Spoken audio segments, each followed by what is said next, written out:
নমস্কাৰ বন্ধুসকল, আপোনালোকৰ মাজলৈ আকৌ নতুন এটা ভিডিঅ' লৈ আগবাঢ়িছোঁ। ভিডিঅ'টো স্ক্ৰিপ্ট নকৰাকৈ সম্পূৰ্ণ শেষলৈ চাই থাকিব, কিয়নো নীলা ছবি নিৰ্মাণকাৰী হোটেলৰ কোঠাৰ পৰা আটক বাংলাদেশী যুৱতীসহ অসমৰ 2 যুৱকক।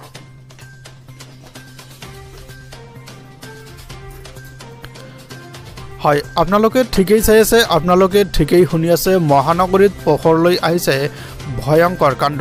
বিলাসী হোটেলৰ কোঠাত চলে অশ্লীল ছবিৰ চিত্ৰগ্ৰহণ। ইফালে বাংলাদেশী যুৱতীৰে মিলি অসমৰ 2 যুৱকে চলাইছে বৃহৎ এই চক্ৰ। সবিশেষ প্ৰতিবেদনৰ জৰিয়তে আপোনালোকে জানিব পাৰিব। ভিছাবিহীনভাৱে অসমলৈ আহি যুৱতীয়ে চলাইছে এই বেহা। হোটেলৰ পৰা আটক বাংলাদেশী যুৱতীৰ সৈতে 2 অসমৰ যুৱক। এই যুৱতী বাংলাদেশৰ পৰা ভিছাবিহীন কেনেকৈ অসমত সোমাল, এয়া এক লক্ষণীয়। গুৱাহাটী মহানগৰীৰ এক বিলাসী হোটেলৰ পৰা আটক 3ওকে।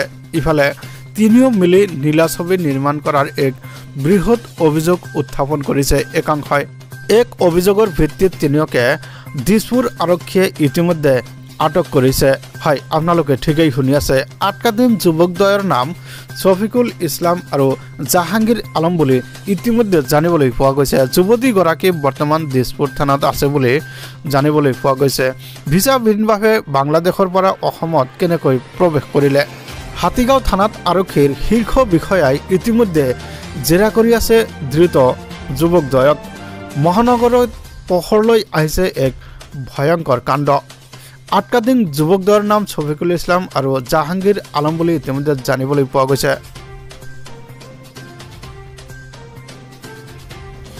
হয়, ইতিমধ্যে আপোনালোকে স্ক্ৰীনত দেখিবলৈ পাইছে, এইজনেই হ'ল জাহাংগীৰ আলম আৰু শফিকুল ইছলাম। এই 2 যুৱকে বাংলাদেশৰ পৰা যুৱতী কেনেকৈ আনিলে সেয়া এক লক্ষণীয়, কিয়নো ভিছাবিহীন যুৱতীক অসমলৈ আনি নীলা ছবি নিৰ্মাণ কৰাৰ বৃহৎ এক অভিযোগ উত্থাপন হৈছে। আৰু এই অভিযোগৰ ভিত্তিতেই কিন্তু এই যুৱকদ্বয়ক ইতিমধ্যে গ্ৰেপ্তাৰ কৰিছে হাতীগাঁও থানাৰ আৰক্ষীয়ে। আৰু আৰক্ষীয়ে গ্ৰেপ্তাৰ কৰি ইফালে থানালৈ লৈ যোৱাৰ দৃশ্য আপোনালোকে দেখিবলৈ পাইছে।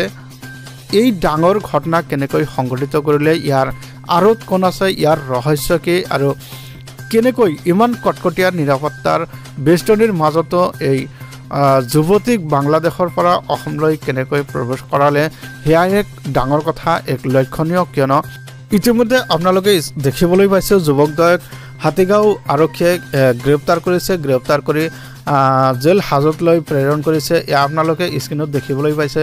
আৰু ইমান জঘন্য ঘটনা সংঘটিত কৰিলে বাংলাদেশৰ পৰা, অৰ্থাৎ বহিৰাজ্যৰ পৰা যুৱতী আনি অসমত এনেকুৱা নীলা ছবি চিত্ৰ গ্ৰহণ কৰি আছে। আৰু এই বিষয়লৈ কিন্তু সমগ্ৰ ৰাজ্যতে এক উত্তপ্ত পৰিস্থিতিৰ সৃষ্টি হৈছে। আৰু বিভিন্ন দল সংগঠনে ইতিমধ্যে প্ৰশ্ন উত্থাপন কৰি আছে, এয়া আপোনালোকে দেখিবলৈ পাইছে। ইহঁতক ইতিমধ্যে হাতীগাঁও আৰক্ষীয়ে গ্ৰেপ্তাৰ কৰিছে আৰু ইহঁতক কিন্তু জেল হাজতলৈ প্ৰেৰণ কৰিব। আৰু যুৱতীগৰাকীক উচ্চ পৰ্যায়ৰ তদন্তৰ আওতালৈ আনি সোধপোছ কৰা হৈ আছে, কেনেকৈ কোনে অসমলৈ আনিলে আৰু ইয়াৰ আঁৰত কোন কোন আছে, সেয়া কিন্তু সবিশেষ বিস্তাৰিত জেৰা চলাই আছে। এয়া আপোনালোকে দেখিবলৈ পাইছে কি অৱস্থা। এই যুৱকদ্বয়ক কিন্তু আৰক্ষীয়ে গ্ৰেপ্তাৰ কৰিছে আৰু ইতিমধ্যে জেল হাজতলৈ প্ৰেৰণ কৰিছে। তবিয়াৰ ভিডিঅ'টো ভাল পালে চেনেলটো ছাবস্ক্ৰাইব কৰি দিব, ভিডিঅ'টোত লাইক কমেণ্টছ কৰিবলৈ নপৰিব।